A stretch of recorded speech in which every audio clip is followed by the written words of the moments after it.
Marco capitolo 9. Marco capitolo 9. Leggiamo dal secondo verso. Marco capitolo 9 dal secondo verso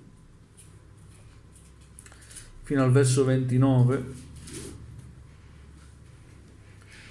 Se lo avete trovato inizio a leggere, volete alzarvi in piedi così onoriamo la parola di Dio. Amen. Il Signore sia lodato.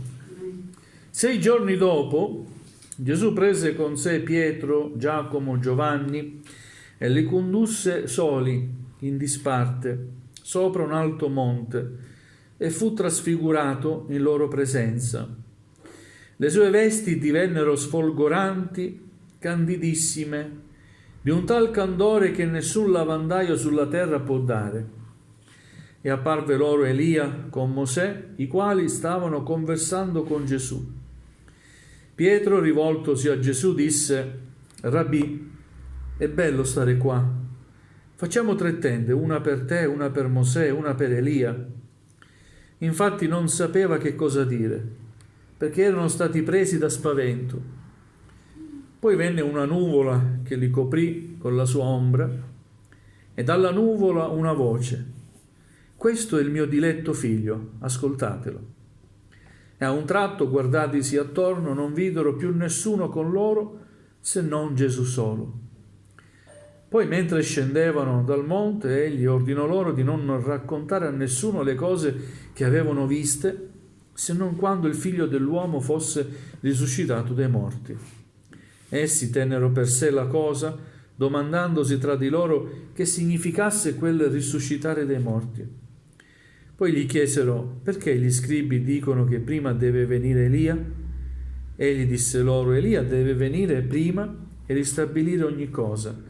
E come mai sta scritto del figlio dell'uomo che egli deve patire molte cose ed essere disprezzato? Ma io vi dico che Elia è già venuto, e come è scritto di lui, gli hanno anche fatto quello che hanno voluto. Giunti presso i discepoli, videro intorno a loro una gran folla e degli scribi che discutevano con loro. Subito tutta la gente, come vide Gesù, fu sorpresa e accorse a salutarlo. Egli domandò: di che cosa discutete con loro?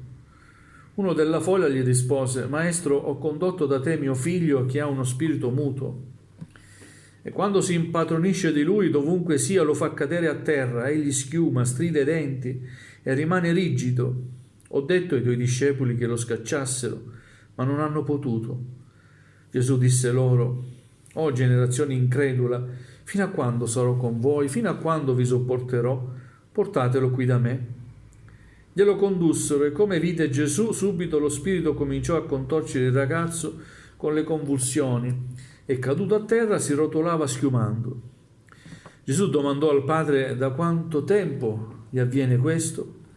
Egli disse: dalla sua infanzia. E spesse volte lo ha gettato anche nel fuoco e nell'acqua per farlo perire. Ma tu, se puoi fare qualcosa, abbi pietà di noi, aiutaci. E Gesù: dici se puoi? Ogni cosa è possibile per chi crede. Subito il padre del bambino esclamò: io credo. Vieni in aiuto alla mia incredulità. Gesù, vedendo che la folla accorreva, sgridò lo spirito immondo dicendogli: spirito muto e sordo, io te lo comando, esci da lui e non rientrarvi più. Lo spirito, gridando e straziandolo forte, uscì e il bambino rimase come morto, e quasi tutti dicevano: è morto. Ma Gesù lo sollevò ed egli si alzò in piedi. Quando Gesù fu entrato in casa, i suoi discepoli gli domandarono in privato: perché non abbiamo potuto scacciarlo noi? Egli disse loro: questa specie di spiriti non si può fare uscire in altro modo che con la preghiera. Amen. Amen. Fin qui la lettura della parola del Signore. Alleluia. Abbiamo letto la prima parte che riguarda la trasfigurazione, dal secondo verso fino al 13. È un'esperienza che Gesù ha voluto far fare ad alcuni dei suoi discepoli, non a tutti. Mi sono sempre chiesto perché sempre questi discepoli erano stati coinvolti da Gesù in modo particolare in alcune dinamiche, in alcuni miracoli. Se li portava dappresso alcuni, non tutti, ma alcuni, Giacomo, Pietro e Giovanni in modo particolare. E ho trovato una risposta, ho pensato, ma non tutti siamo adatti per certe esperienze. In un modo particolare alcuni siamo più desiderosi di altri di vedere in un modo profondo la realtà della gloria di Dio. E siccome Gesù conosceva i suoi, Gesù sapeva chi poteva vivere determinate situazioni e prende con sé Pietro, Giacomo e Giovanni, li condusse soli in disparte e li porta sopra un alto monte e lì avviene qualcosa. Fu trasfigurato in loro presenza. Gloria a Dio, alleluia. Io non so se abbiamo fatto esperienze spirituali con il Signore o la nostra fede è solo basata sulla frequenza domenicale dei culti e sul fatto che ascoltiamo una predicazione settimanale. Non deve essere solo questo il nostro rapporto con Dio. Dio è spirito. Amen. Amen. Questa è una realtà che la parola di Dio ci rivela. Dio è spirito. Quelli che lo adorano bisogna che lo adorino in spirito e verità. Amen. Amen. Noi cerchiamo lo spirito del Signore. Noi abbiamo bisogno dello spirito del Signore e abbiamo bisogno di fare un'esperienza spirituale con Dio. Amen. Amen. Giacomo, Pietro e Giovanni furono considerati le colonne della Chiesa primitiva. Giacomo, Pietro e Giovanni. Gloria al Signore. Dopo di loro poi avvenne anche l'Apostolo Paolo, fu un'altra chiamata.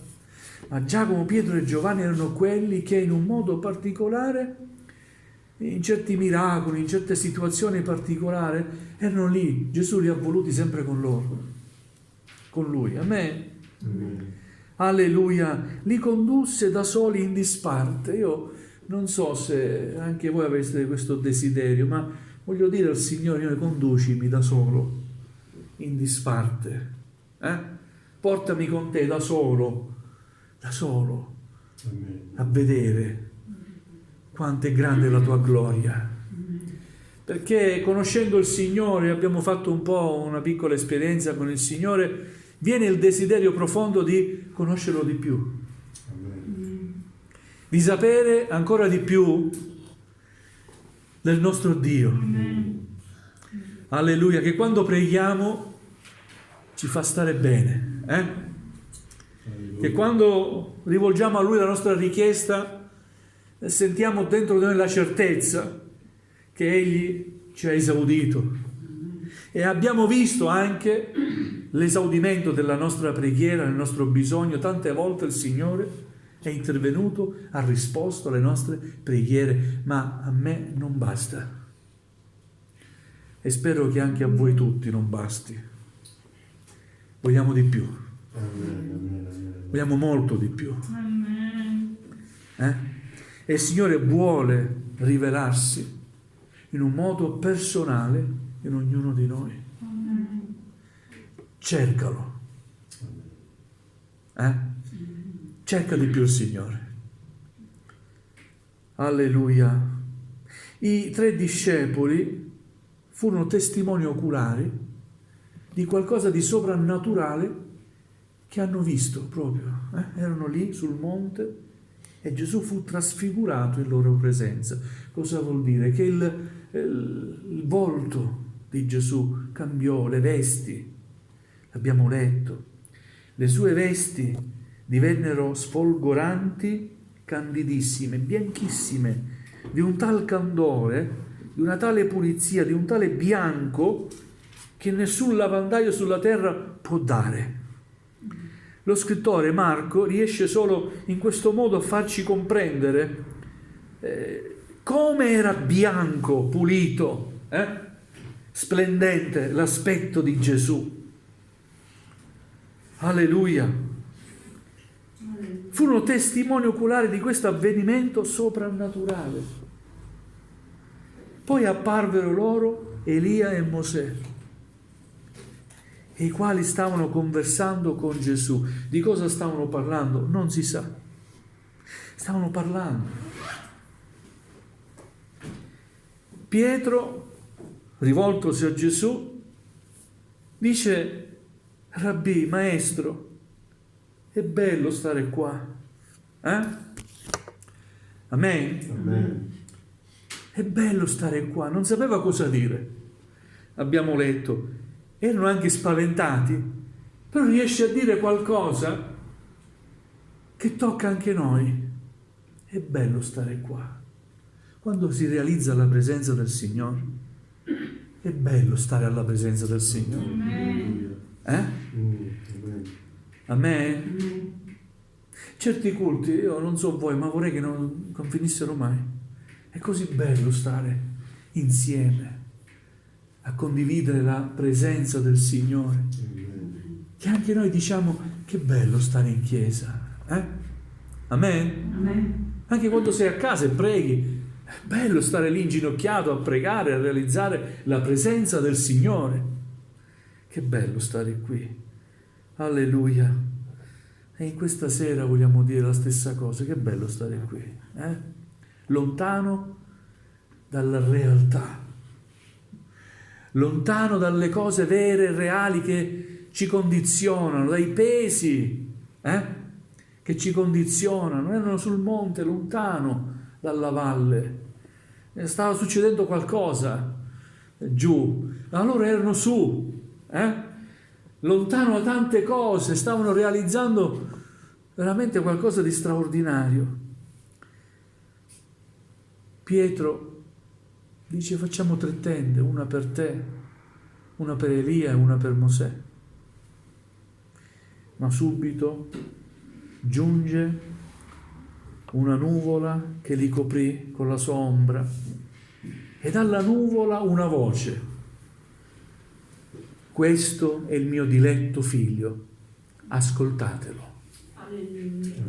Amen. Alleluia. Hanno visto qualcosa di soprannaturale, hanno udito anche una voce soprannaturale. Il Padre, Dio, che rende testimonianza al Figlio. Questo è il mio diletto figlio, ascoltatelo. E noi ancora oggi vogliamo ascoltare l'insegnamento di Gesù. Ancora oggi Dio si rivela nel suo Figlio Gesù. Amen. Alleluia, ascoltatelo.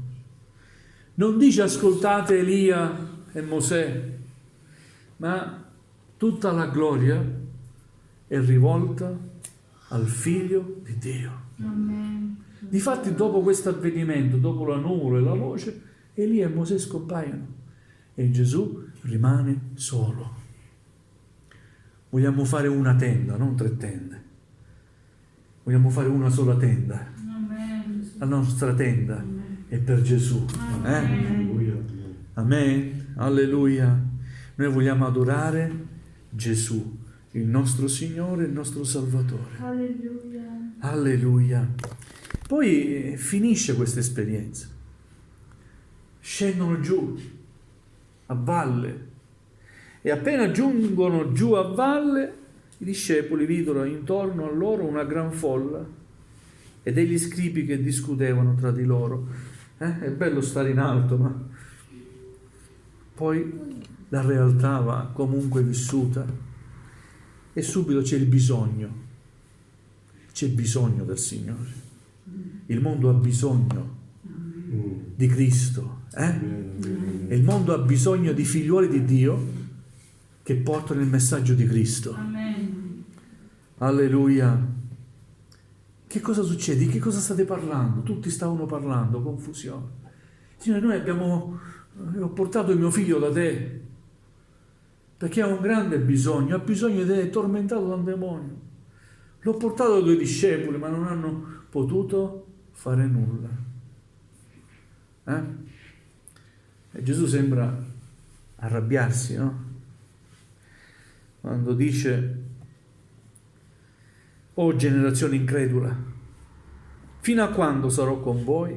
Fino a quando vi sopporterò? Ma poi dice: portatelo qui da me. Alleluia, i bisogni, i problemi li dobbiamo portare a Gesù. Ma come figli di Dio noi possiamo fare qualcosa se abbiamo ricevuto veramente qualcosa da Lui. I discepoli non hanno potuto fare nulla, non erano stati in grado di liberare quel giovane posseduto. È intervenuto Gesù. Gesù si rivolge a quel bambino, gloria al Signore, scaccia quel demonio. Il papà gli dice: se puoi, ti prego, fa qualcosa. E Gesù dice: se puoi, sottolinea, tu mi dici se posso? Ogni cosa è possibile per chi crede. Amen. Amen?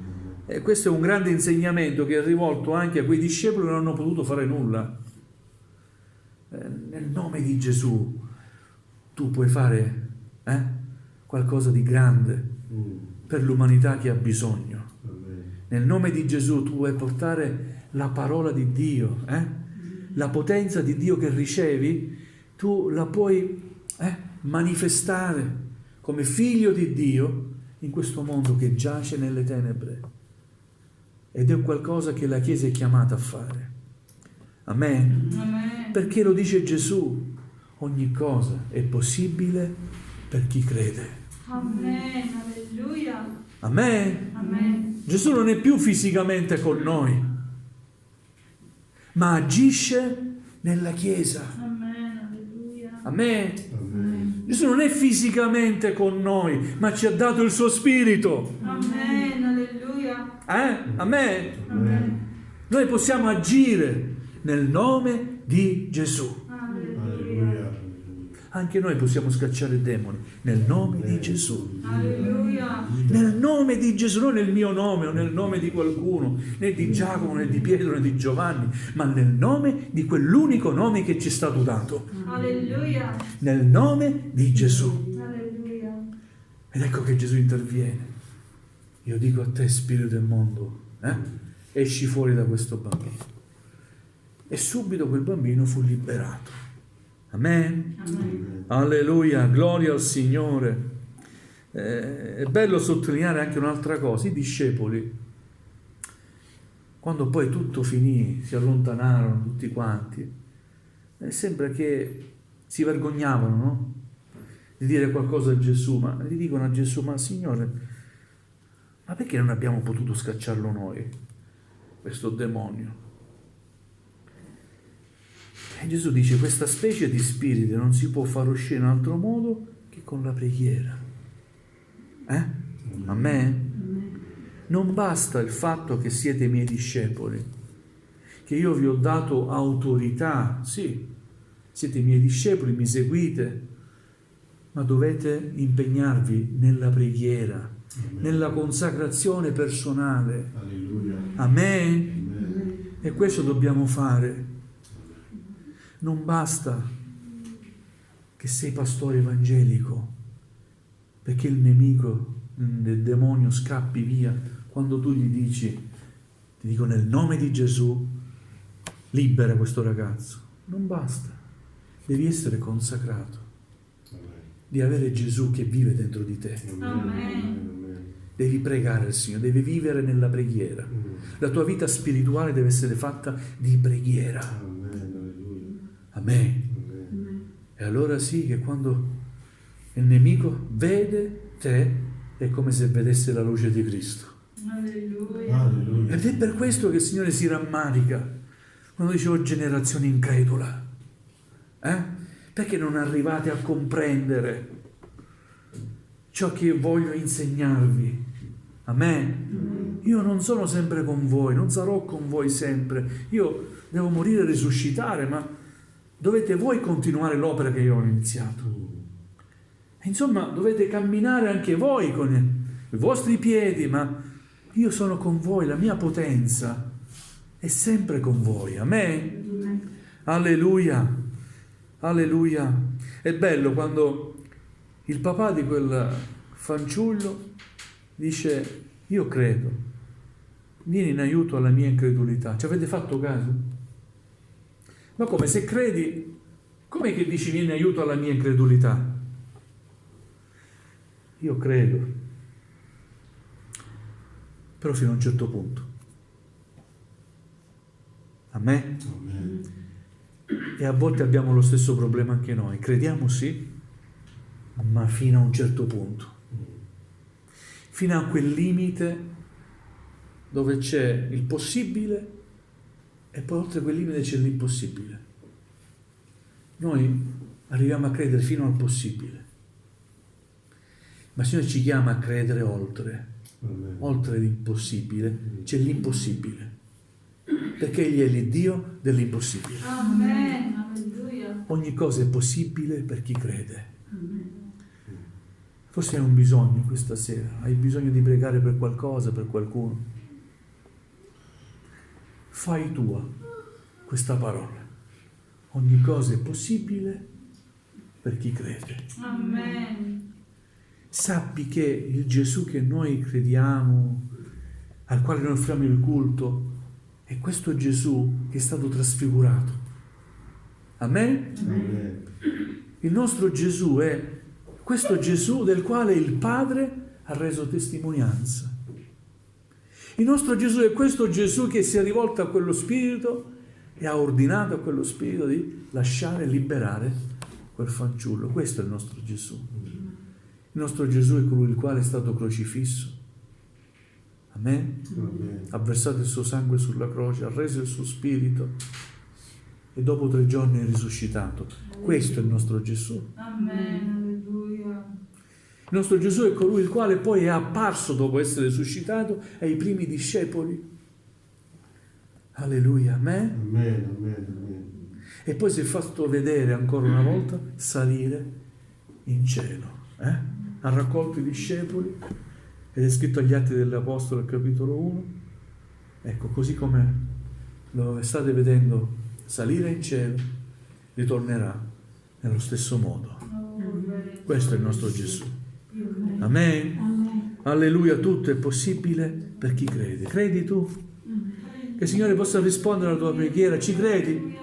La preghiera che tu fai ora, questa sera in chiesa, nel nome di Gesù, ci credi che il Signore può cambiare le cose? Dipende da te, non da Lui, dipende da te. Perché tutto è possibile per chi crede. Amen? Vogliamo chinare il nostro capo. Alleluia.